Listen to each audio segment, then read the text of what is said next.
Nabasuje kandi abifuriza ibihe byiza mwebwe mukomeje kudukurikira. Madame Louise Mushikiwabo yapfushije musaza we witwa Kayiranga Werarisi, umunyamabanga mukuru w'umuryango La Francophonie uhuza ibihugu bikoresha ururimi rw'igifaransa OIF. Madame Louise Mushikiwabo kuri uyu wa mbere yapfushije musaza we witwa Kayiranga Werarisi. Mu butumwa yanyujije kuri X yahoze ari Twitter yavuze ko musaza we Kayiranga Werarisi bakundaga kwita karateka yapfuye mu gitondo cyo kuri uyu wa mbere tariki 29 Nyakanga. Yagize ati muri iki gitondo twabuze musaza wacu dukunda cyane Werarisi Kayiranga karateka.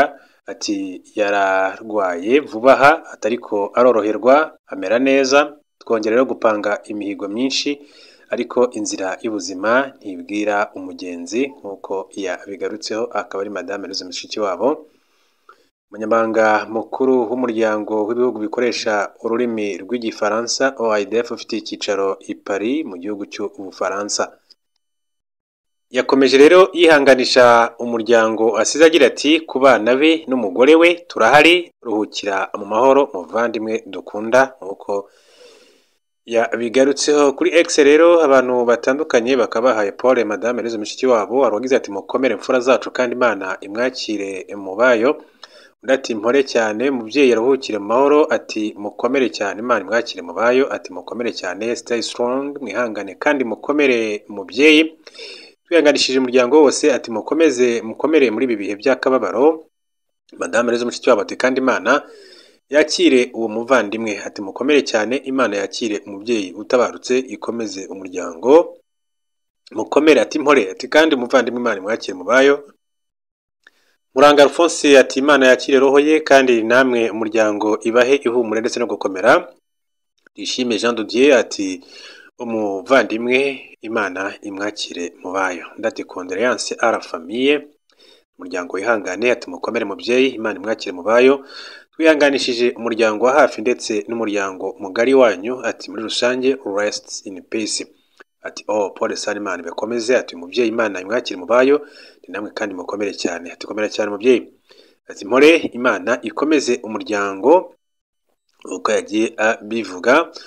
Undi ati no plus sincère condoléances pour le départ de Werarisi, ati do rame et l'esprit continue de briller dans nos cœurs, ati nous l'appelons le précieux et éphémère nature de la vie. Ati mu by'ukuri ati mukomeze mwihangane nk'umuryango kubwo kugenda kwa Werarisi, ati twizera neza ko Imana yakira roho ye.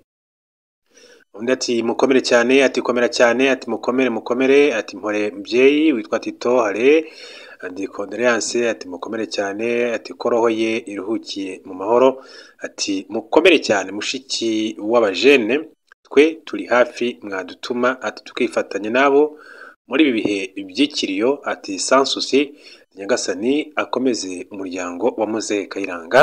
Undi ati Imana rero ihe urubyiruko bwiza, ati umusavyi wayo, ati namwe umuryango Imana ibakomeze, ati bahe kwakira ishaka ryayo.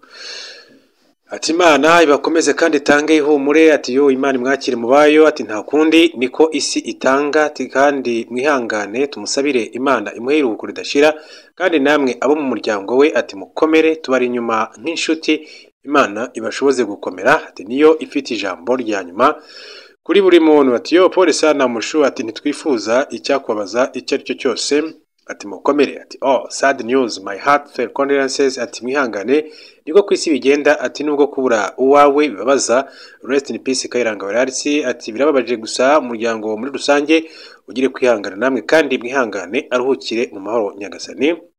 Ati mukomere mubyeyi kandi umugore n'abana bakomere ijambo ry'Imana, ati itubwira ko tuzongera kubona abacu twabuze, ati mukomere cyane condoléances to your beloved family, ati mushu mukomeze. Ati Louise Mushikiwabo twihanganishije abamukomokaho bose n'inshuti z'umuryango, ati mwihangane cyane kandi mukomere mubyeyi, twihanganishije mwe n'abandi n'umuryango we, maze umubyeyi aruhukire mu mahoro y'Imana, ataruhukire mu mahoro.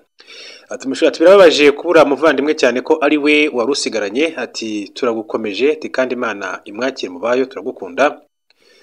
ati izahanagure icyitwa amarira cyose ku maso yawe yabo, ati n'urupfu rwoye kuzongera kubaho ukundi, icyunamo, amaganya n'imibabaro nabyo ntibizongera kubaho ukundi, kuko ibya kera byose birangiye byahishuwe.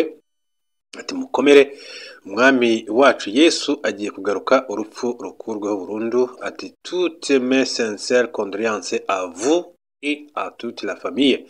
Ati mpore cyane Werarise, umugabo wasusurutsaga abamwegereye bose. Ati mbega story ibabaje. Ati mpore muvukanyi, Imana iratanga kandi ikongera igasubiza ikisubiza. Ati Imana iborohereze abo isize, ati ibandanye ibabera umubanyi. Ati roho ye iruhukire amahoro kandi turabihanganishe rwose. Ati umugabo yagiraga umutima mwiza cyane. Ndamwibuka muri 2015 dukorera Hotel Chez Rando, abakozi twese twamwitaga tonto wacu. Rest in peace, mukomere mama wanjye. Ati Imana rurema yamukunze kuturusha, twavuye ku Mana. Ati naho rero tuzasubira, abasigaye tumusabire. Mukomere, Imana ibahe gukomera abo dukunda, ati bakatuvamo tuzababona mu bundi ubuzima. Rest in peace. Hanyuma rero mu yandi makuru, reka duce muri Repubulika ya Demokarasi ya Kongo, mbabwire ko abarimo General Sultani Makenga, Colonel Wiringoma na Nanga basabiye igihano cy'urupfu. Ubushinjacyaha bwa gisirikare bwa RDC ku wa mbere bwasabiye igihano cy'urupfu abarimo General Sultani Makenga ukuriye igisirikare cya M23, Colonel Nanga, Bertrand Bisimwa na Lieutenant Colonel Wiringoma n'abandi benshi cyane bo mu ihuriro AFC M23. Abaregwa bose hamwe uko ari 26 bashinjwa ibyaha birimo iby'intambara, kujya mu mutwe utemewe ndetse n'ubugambanyi. N'ibyaha Kinshasa ibarega gukorera mu burasirazuba bwa Kongo, aho umutwe wa M23 umaze igihe ugenzura ibice bitandukanye by'intara ya Kivu y'Amajyaruguru. Ku ikubitiro abaregwa bari 25 gusa, ku wa mbere bongerwamo Colonel Vianney Kanyamuhanda Kazarama wahoze ari umuvugizi wa M23. Mu baregwa bose Nanga Bizane Putas usanzwe ari we se wabo wa Colonel Nanga niwe wenyine utasabiwe igihano cy'urupfu, kuko we yasabiwe imyaka 20 y'igifungo. Abaregwa kandi basabiwe gucibwa ihazabu ya miliyari y'amadolari nk'impozamarira ku banyekongo bagizweho ingaruka n'intambara imaze igihe isakiranya M23 n'ingabo za leta. Kugeza ubu abenshi mu baregwa bose uko 26 muri bo nibo gusa leta ya Kongo yataye muri yombi. Colonel Nanga na bagenzi be basabiwe igihano kiruta ibindi muri RDC, mu gihe uyu wahoze ari perezida wa komisiyo y'amatora muri RDC aheruka kugaragaza ruriya rubanza nk'urudafite ishingiro, mbese mbere yo gushimangira ko rudashobora guhagarika AFC mu rugamba irimo. Nuko yabivuze tukiri kandi muri iki gihugu cya Kongo, mbabwire ko RDC yashinje RDF igisirikare cy'u Rwanda kwangiza systeme zayo ziyobora indege. Guverinoma ya Repubulika ya Demokarasi ya Kongo yashinje igisirikare cy'u Rwanda kwangiza systeme zayo ziyobora indege, isaba ikigo mpuzamahanga gishinzwe iby'indege muri Afurika kurufatira ibihano. Ibi birego bishya bigaragarira mu itangazo Kinshasa yasohoye ku mugoroba wo kuwa mbere tariki 29 Nyakanga 2024.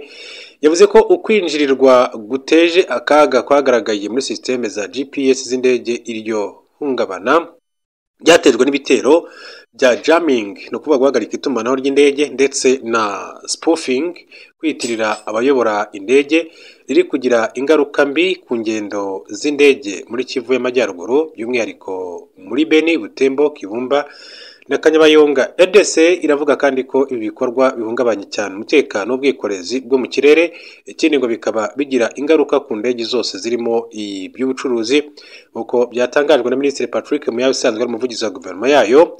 Uyunzemo ati iyi jammings zihishwe inyuma n'ingabo z'u Rwanda RDF ndetse na M23 bakorana. Ibyo avuga ko bigaragazwa n'iperereza ryakozwe n'inzego zibifitiye ubushobozi. Kugeza ubu u Rwanda ntacyo ruratangaza kuri ibirego bishya bya RDC. Ibirego icyakora bije byongera ku bindi byinshi cyane Kinshasa yagiye ishinja u Rwanda, bikarangirira biruteye utwatsi.